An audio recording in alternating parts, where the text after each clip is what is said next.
Hello, welcome to the Northeast Regional Library Storytime. I'm Teresa Templeton from the Iuka Public Library. Today, I'll be reading Lights Out, A Movement to Help Migrating Birds, written by Jessica Stremer, illustrated by Bonnie Payne. A Paula Wiseman book read with permission of Simon & Schuster Books for Young Readers.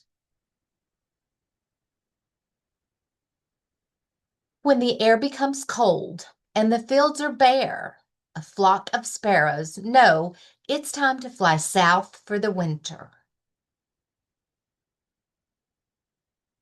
Under the cover of darkness, first one sparrow, then many, take flight. A map made of stars guides them over fields and forest. But in the city, headlights and billboards glare, business signs and streetlights shine. The starry map disappears as the dark sky is filled with all this light. Confused, the sparrows fly in the wrong direction toward the city. Lost in the maze of windows and blinding lights, the sparrows search for a way back to their starry map. With scared chirps, they call out, "Here I am, where are you?" But their calls bounce off buildings, confusing the sparrows even more. At long last, daylight returns. One sparrow, then many, find a way out of the city. But one sparrow sits scared, lost, lonely, left behind, until helping hands scoop up the sparrow and take it to a safe place.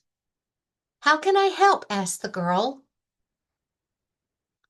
"Turn off lights, write letters, put up decals." The sparrow stays behind to rest and heal, but the girl leaves with a plan.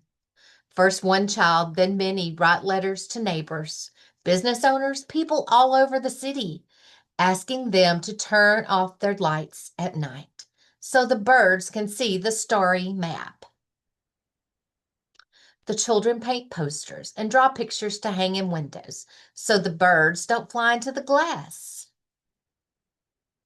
From city to city, voices big and small cry out, "Save the sparrows!" The movement spreads like a bird's song carried by the wind. But will the plan work? When the weather changes, the sparrows know it's time to return north. Under the cover of darkness, first one sparrow, then many, take flight. Only this time, all across the cities, the lights go out. Stars twinkle like tiny breadcrumbs, leading the way. The left-behind sparrow, now healed, rejoins its flock. And they safely make their way back home.